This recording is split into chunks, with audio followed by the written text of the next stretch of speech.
혹시 이런 경험이 있으신가요? 연애 초반에 상대방이 너무 완벽해서 오히려 불안했던 적요.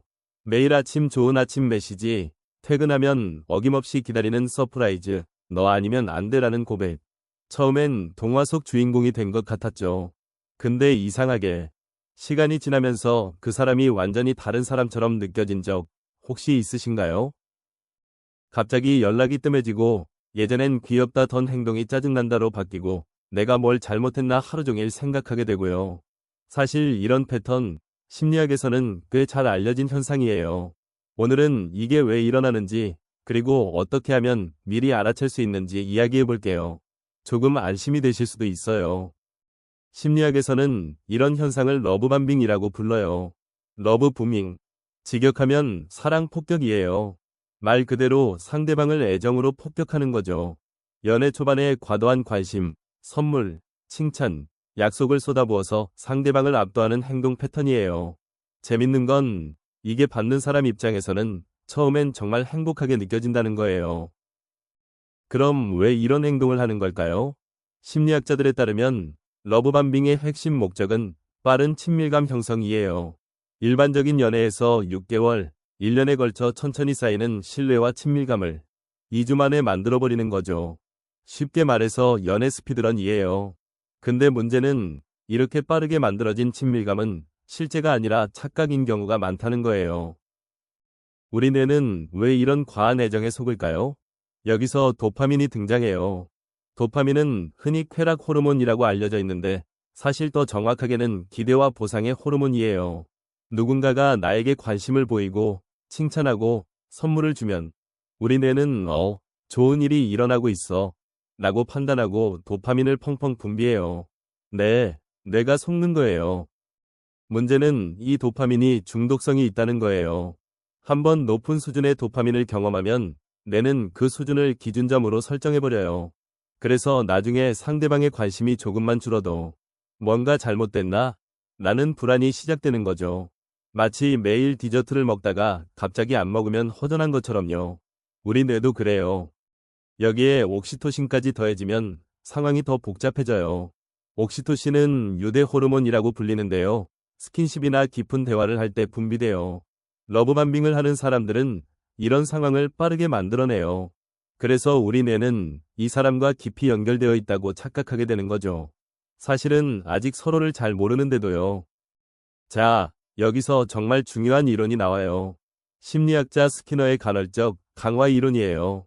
스키너는 쥐 실험을 했는데요. 레버를 누르면 매번 먹이가 나오는 것보다 가끔 나오고 가끔 안 나올 때 쥐가 훨씬 더 집착적으로 레버를 누른다는 걸 발견했어요.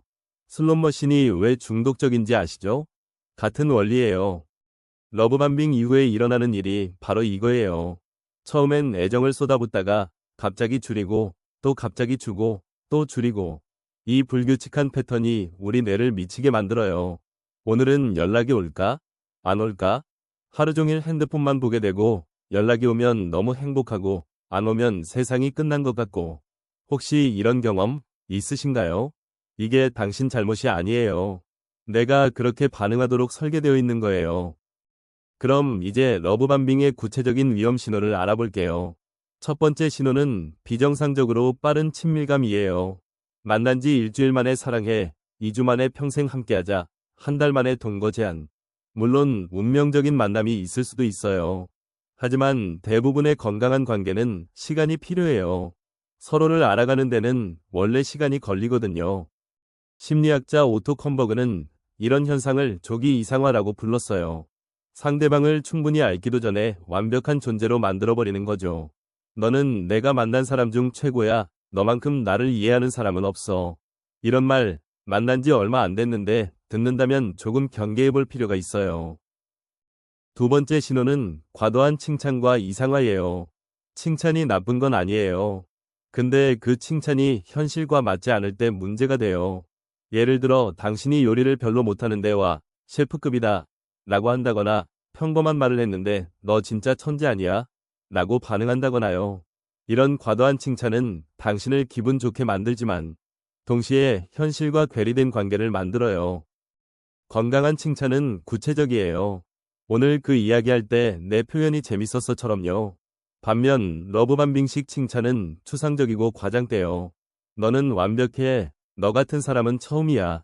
이런 칭찬은 기분은 좋지만 정작 상대방이 나를 보고 있는 건지 자기 머릿속에 있는 이상형을 보고 있는 건지 헷갈리게 만들어요. 세 번째 신호는 당신의 시간을 독점하려는 행동이에요. 처음엔 나는 너랑만 있고 싶어가 로맨틱하게 느껴져요. 근데 이게 점점 왜 친구를 만나? 가족 모임 꼭 가야 해? 로 바뀌면 주의가 필요해요. 건강한 관계에서는 서로의 개인적인 시간과 관계를 존중해요. 만약 상대방이 당신의 친구 관계나 가족 관계에 대해 자주 부정적으로 말한다면 그건 질투가 아니라 고립의 시작일 수 있어요. 러브밤빙을 하는 사람들은 종종 상대방을 자신에게만 의존하게 만들려고 해요. 당신의 세계를 좁히려는 시도가 보인다면 잠깐 멈추고 생각해 볼 필요가 있어요. 네 번째 신호는 경계를 무시하는 행동이에요. 당신이 오늘은 좀 쉬고 싶어라고 했는데 갑자기 집 앞에 와 있다거나요. 아직 그건 이야기하고 싶지 않아라고 했는데 계속 캐물으시거나요. 이런 행동들은 적극적인 사랑처럼 보이지만 실제로는 당신의 경계를 테스트하는 거예요. 건강한 관계에서는 안 되라고 하면 그걸 존중해요. 물론 실망할 수는 있어요. 하지만 그 경계를 무시하고 자기 방식대로 밀어붙이지는 않아요. 만약 당신이 노라고 했을 때 상대방이 화를 내거나 죄책감을 느끼게 만든다면 그건 사랑이 아니라 통제예요. 다섯 번째 신호는 갑작스러운 태도 변화예요.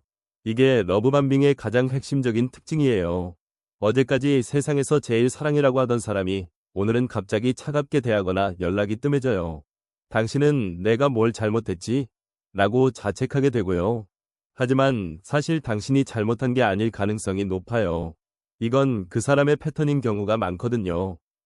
그럼 건강한 애정과 러브밤빙은 어떻게 구별할 수 있을까요? 가장 큰 차이는 일관성이에요. 건강한 애정은 시간이 지나도 크게 변하지 않아요.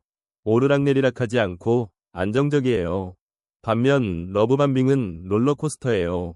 극단적으로 좋았다가 갑자기 나빠지고 또 좋아지고 이 패턴이 반복돼요. 또 하나, 건강한 관계에서는 당신의 속도를 존중해요. 천천히 알아가자가 가능해요. 반면 러브밤빙은 항상 급해요. 지금 당장 결정하라고, 지금 당장 확신하라고 압박해요.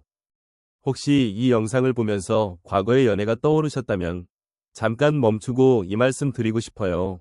그때 당신이 속은 건 당신이 어리석어서가 아니에요.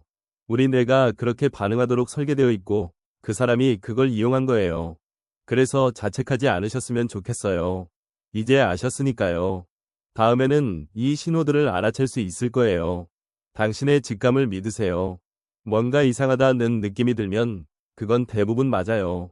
이 영상이 도움이 되셨다면 구독과 좋아요 부탁드려요. 다음 영상에서 또 만나요.